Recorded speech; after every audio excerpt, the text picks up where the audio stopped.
जय श्री राधे कृष्णा। श्री सुखदेव जी महाराज राजा परीक्षित से कहते हैं, राजा परीक्षित, श्रीमद् भागवत शास्त्र ने हमें और आपको जनमानस के कल्याण के लिए एक नवीन मार्गदर्शन कराया है। श्रीमद् भागवत शास्त्र में एक आदर्श इतना ही दिव्य है जो हमारे और आपके जीवन में उतारने योग्य है। वो क्या है? सुखदेव जी राजा परीक्षित को समझाते हैं। राजन, गोपियों ने घर नहीं छोड़ा, द्वार नहीं छोड़ा, पति बच्चे सास ससुर सबकी सेवा किया, उन्होंने किसी का भी त्याग नहीं किया, फिर भी उन्होंने भगवान श्याम सुंदर को सहज ही प्राप्त कर लिया। श्री सुखदेव जी महाराज कहते हैं, ना तो वे गोपियां साधु बनी, ना ही वे योगी बनी, फिर भी भगवान श्याम सुंदर के हृदय को भी उन्होंने स्पर्श कर लिया। सुखदेव जी कहते हैं, साधु बनने की जरूरत नहीं है। अगर हम और आप सभी लोग साधु बन जाएंगे तो अपने इस भारतवर्ष में ऐसी तमाम विभूतियां हैं, संत महात्मा, उनकी सेवा सत्कार कौन करेगा? गोपियां घर तो नहीं छोड़ी, वो घर में रहते हुए भी भगवान श्याम सुंदर को सहज ही प्राप्त कर लें।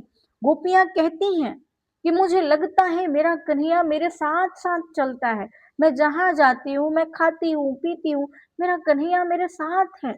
गोपियां कहती हैं कि मेरे जो पुत्र हैं वो साक्षात कन्हैया के रूप हैं। मानो गोपियां कहती हैं कि वो पति में भी प्रभु को देखती हैं और बच्चों में भी प्रभु को देखती हैं।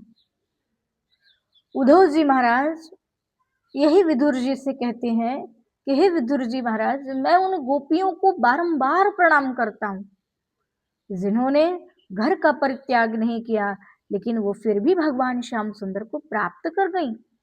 वंदे नंद स्त्रीणाम पाद रेणुम वीक्षणा, नंद बाबा के ब्रज में रहने वाली उन गोपियों को मैं एक बार नहीं अपितु मैं बारंबार प्रणाम करता हूं, जिन्होंने घर का परित्याग नहीं किया, किसी चीज का उन्होंने परित्याग नहीं किया, उसके बावजूद भी उन्होंने भगवान श्याम सुंदर को प्राप्त कर लिया।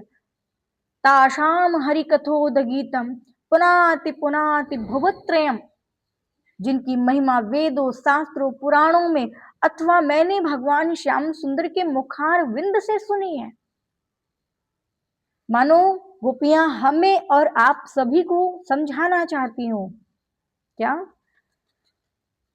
नाम जपते रहो, काम करते रहो, कृष्ण गोविंद गोपाल गाते रहो।